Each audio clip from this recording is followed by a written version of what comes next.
जहाँ पर सच दया सम्मान और ईमान रहता है, जहाँ पर सच दया सम्मान ईमान रहता है, वहीं जाकर के वो अल्लाह और वो भगवान रहता है, वहीं जाकर के वो अल्लाह और वो भगवान रहता है।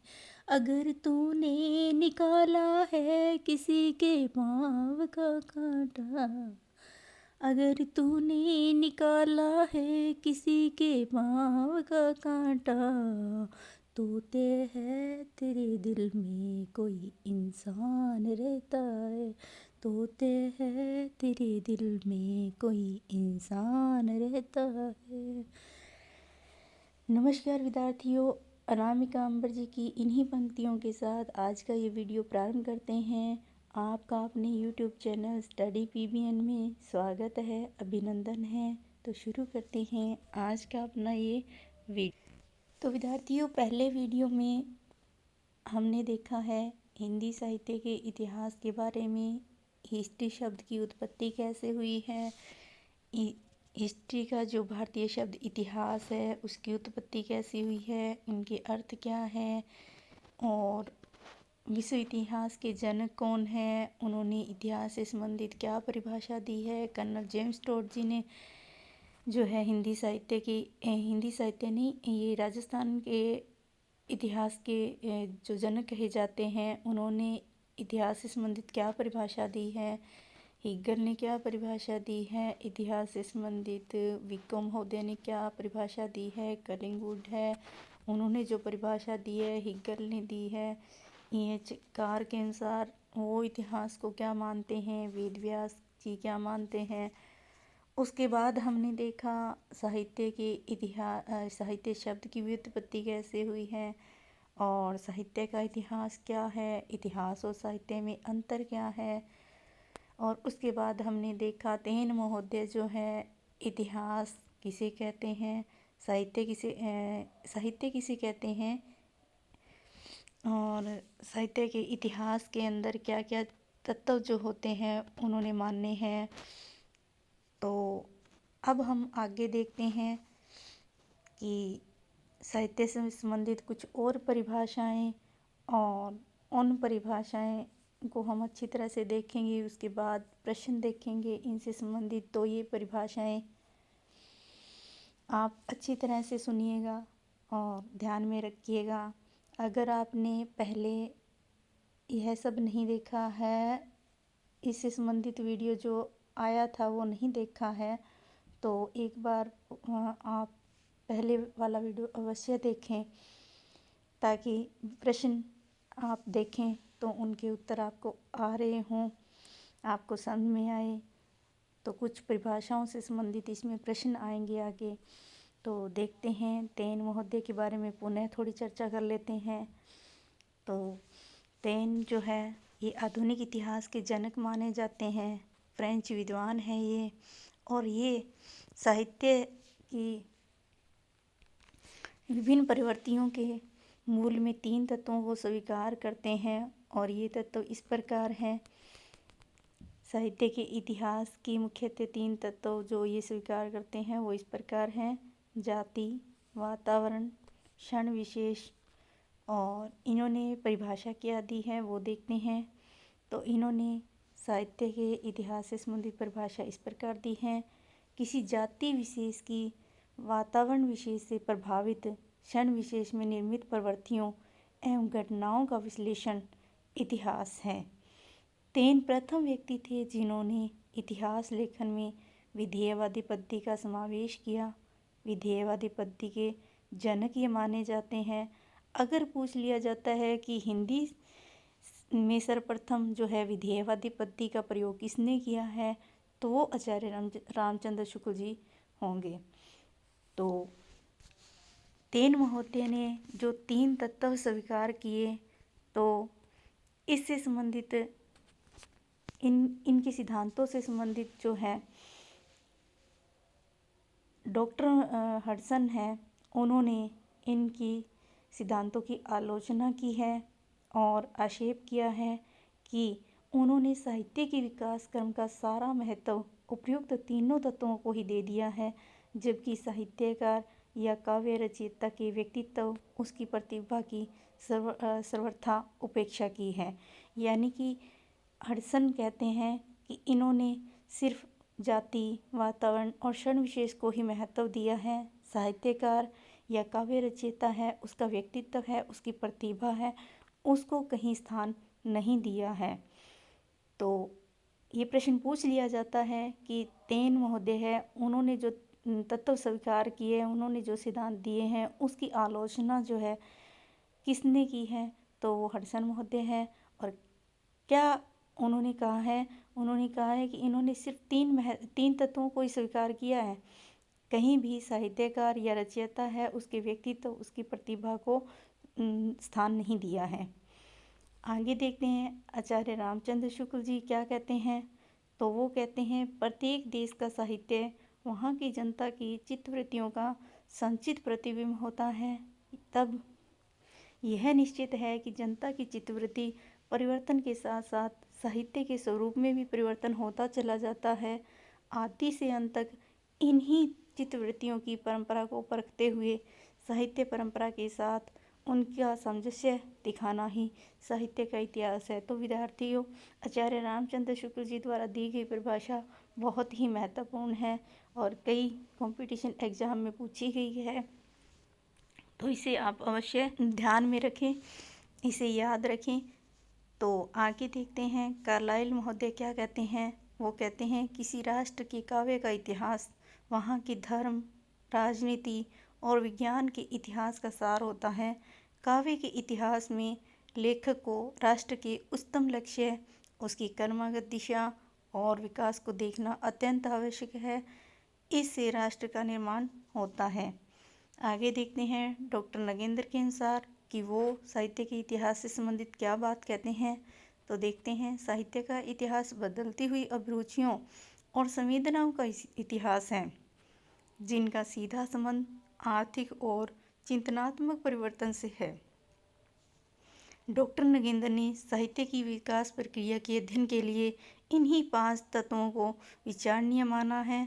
तो ये 5 तत्व है, सृजन शक्ति अर्थात साहित्यकार की प्रतिभा, उसका व्यक्तित्व, और दूसरा है परंपरा, साहित्य व सांस्कृतिक परंपराएं होती है वो, और वातावरण, द्वंद्व और संतुलन।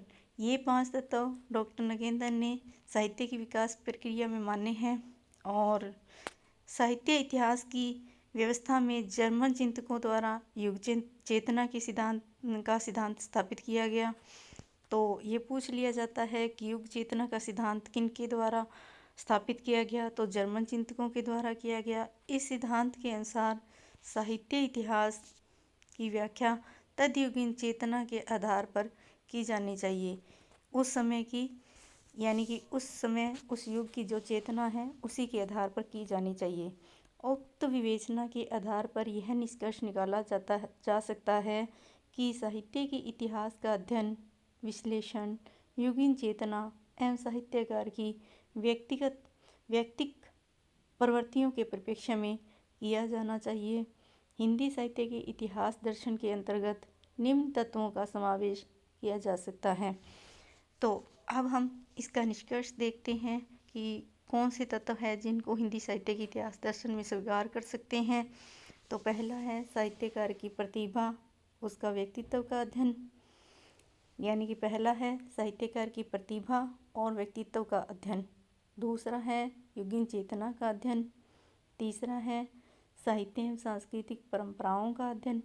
चौथा है साहित्यकार की नैसर्गिक प्रतिभा एवं परंपरा का द्वंद्व एवं उसके स्रोत का अध्ययन।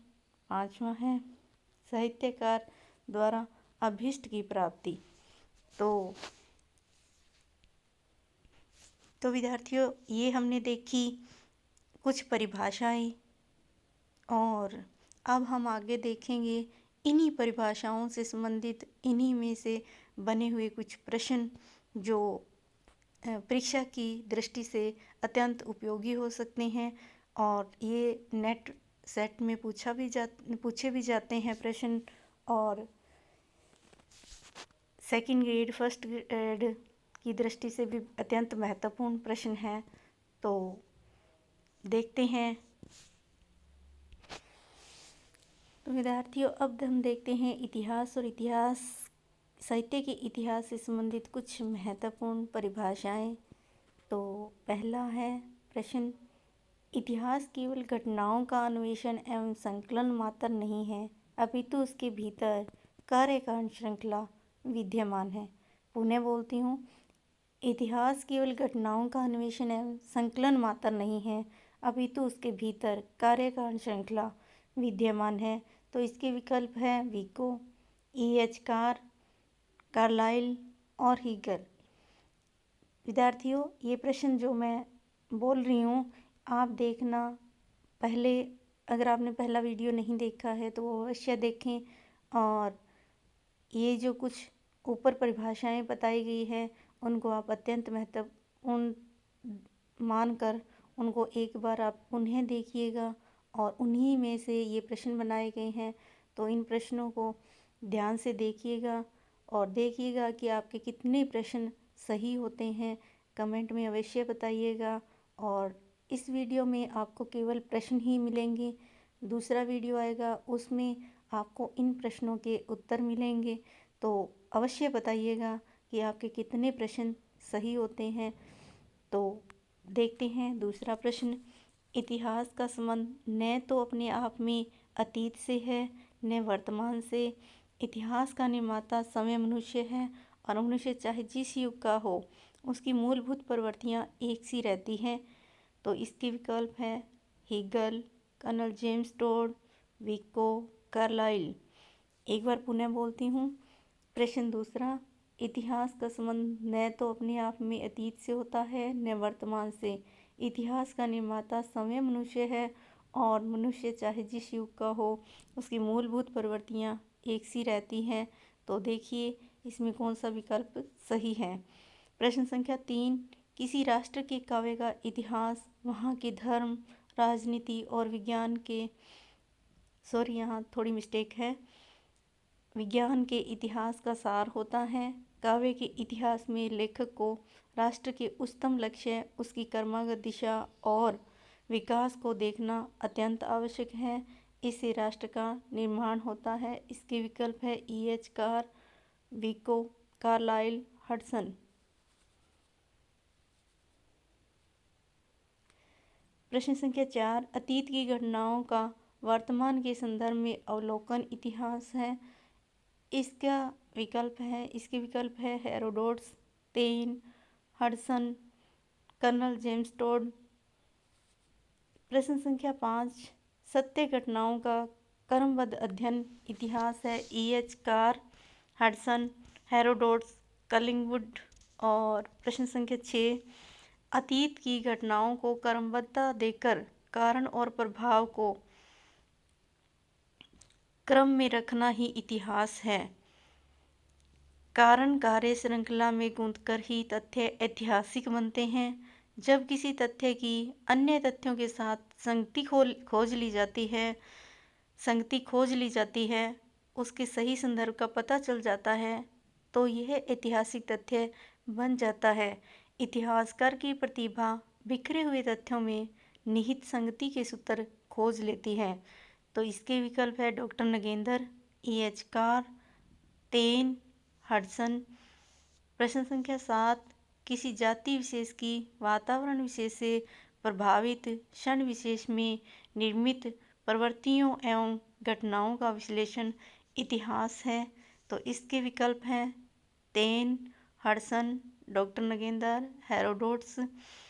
प्रश्न संख्या 8, प्रत्येक देश का साहित्य वहाँ की जनता की चित्तवृत्तियों का संचित प्रतिबिंब होता है। तब यह निश्चित है कि जनता की चित्तवृत्ति परिवर्तन के साथ साथ साहित्य के स्वरूप में भी परिवर्तन होता चला जाता है। आदि से अंत तक इन्हीं चित्तवृत्तियों की परंपरा को परखते हुए साहित्य परंपरा के साथ उनका सामंजस्य दिखाना ही साहित्य का इतिहास है। तो ये एक महत्वपूर्ण परिभाषा है।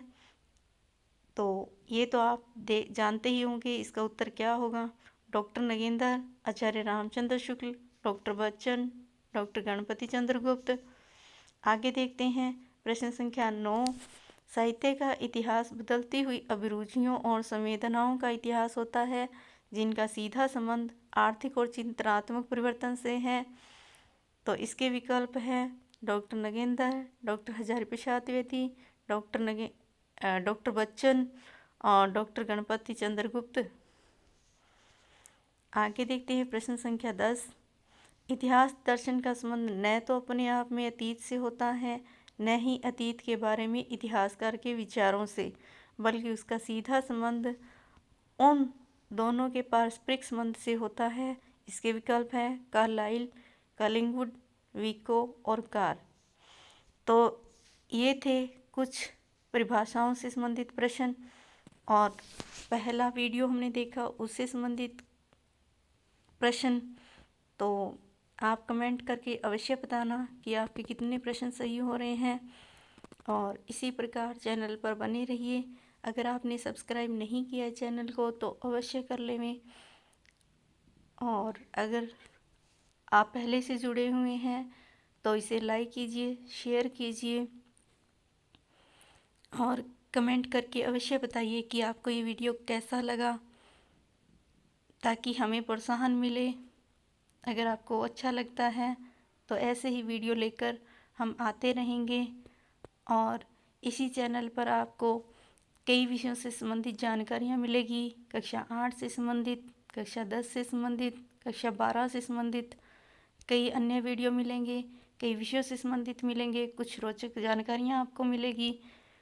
और इसी प्रकार चैनल पर आप बने रहिए। धन्यवाद।